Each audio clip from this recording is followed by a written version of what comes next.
are tuned into Born and Bred, an outlaw television network. This is JT and the Damn Thing, one of our Oklahoma artists, featured Oklahoma artist of the night.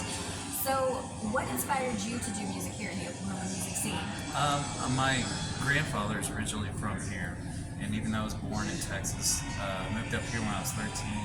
And so we moved up here, and I just started getting into the music scene, playing out everywhere, and got into college and started my own bands, and it just got to where I was just playing every weekend and staying busy with that. And then eventually, along the lines, I kind of fell in love with the whole Red Dirt artists and the Texas movement, and just kind of stayed with it like that. So, who is your favorite Red Dirt artist? My favorite Red Dirt artist. Now, I grew up listening to, I would say, like Jason Boland, Okay. Ragweed, but the ones that really kind of transcended, changed everything for me was probably listening to Pat Green, Jackie, and Radney Foster really kind of. Yes, Radney Foster. I love Radney Foster. He's he's Texas music. Yep. He was a little bit more traditional, country music, but definitely still one of the greats. One of the greats in so many different subgenres of country. Yeah, producing. Yeah. Songwriting, just playing for other people. It's just he started so many different careers, and I just love everything that he does. So in the Oklahoma music scene, would you say that you had really listened to a lot more Red Dirt than rock growing up, or was that ever an influence? Well, growing up, I listened to pretty much a lot of the stuff that was on the radio in the 90s. The 90s country, of course, I fell in love with. Oh, definitely. Yeah, yes. But whenever I got older and I started learning how to play guitar, I was really into a lot of the stuff that my mom and dad was into. It was like James Taylor and Jim Croce and stuff like that. But my dad listened to like AC/DC and Journey and stuff like that. But a lot of that stuff was too complicated for me to learn guitar-wise and stuff. So my grandpa, who taught me how to play guitar, I leaned on a lot of what he listened to, and that's where I got my basics. The Merle Haggards, the Hank Williams, the Waylon Jennings, and that's where that core really started for me, as far as, because it was so much more simple to play on guitar and learn.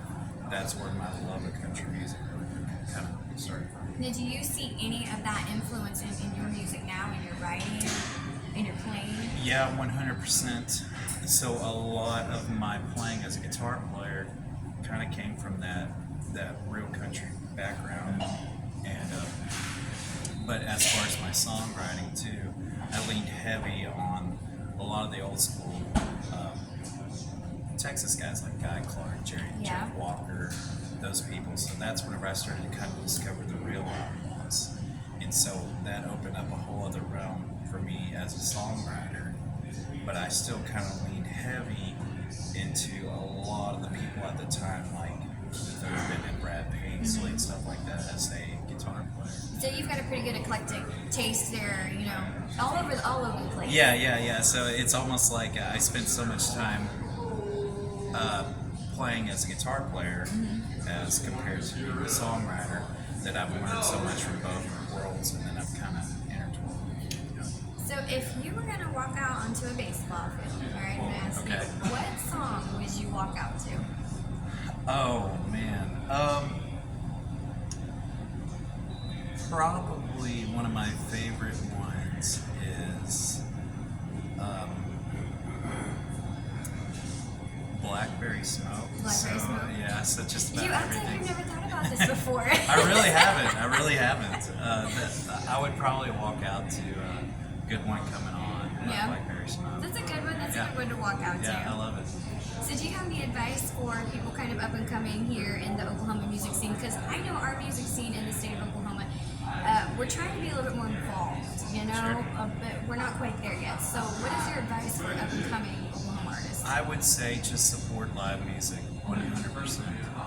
It means going out to live shows, buying and wearing their merchandise, sharing their stuff on social media, everything you can do for an independent band.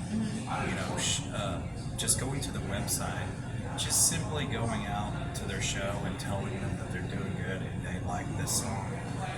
It gives us artists, songwriters so much more, you know, punch to drive and continue everything that To we're keep doing. going. Yeah, and so for younger songwriters, musicians, and whatnot that are trying to get into the scene, just write as much as possible and support other bands. You know, because you'll never know. You may be playing the same place as another band, and you can build networking with them through venues and fans, and then just staying steady with that, and then always continue to play as much as possible, and then always write and collab, and then just have fun. I would say that would be, you know, a big chunk of it be in the back of your mind. Just always remember that that's the whole reason why we all play music. Definitely. When something's not fun anymore, It's time to move on. Yes, it definitely is. So where can people stream your stuff? So you can find our stuff on all streaming platforms.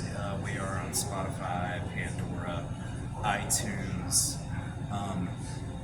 all of those streaming platforms. You can also visit our website, jtandthedamnthing.com.